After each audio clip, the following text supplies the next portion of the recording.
Мінекей біз бір селитра, амафос, бір химия дәрі гүліне деп не береді екен. Оны да ештеңе берген жоқпыз. Химикат, селитра, амафос берген жоқпыз.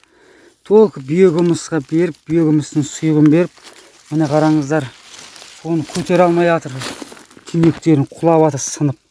Содан кейін мынандай байлап жатырмыз. Көріп жатсыздар, сынақтар сынып жатыр.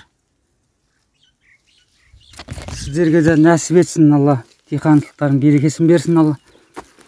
Осындай қылып егіңіздер, дәлелдеңіздер биогумустың мықты екенін.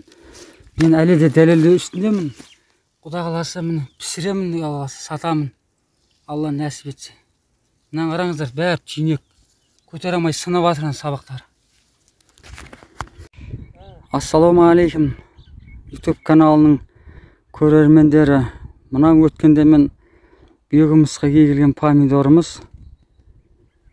Түбіне биогумус салып еккен помидор. Одан кейін түбіне 3 мәрте сұйық биогумус құйғанбыз, биомиксті.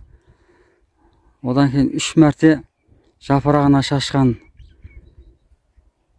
қызанағымыз құдаласы міне осындай нәтижеге жетті. Енді қазір еккенімізге 1 ай 20 күн болды.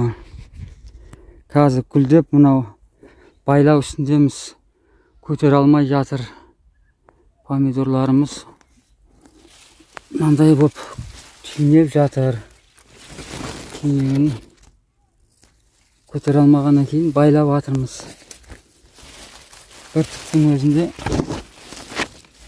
мына қараңыздар, 4, 5, 6, 7, 8, 9, 10, 11, 12, 13. Мына жақта 10, 14, 15, 16, 17, 18,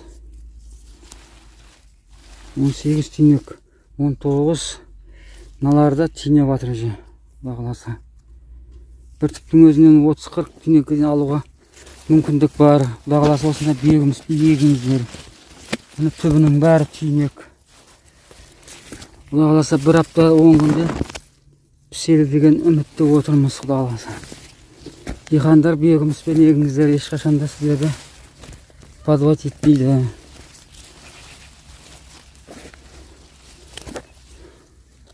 Мынаны байлап жатырмыз қазір.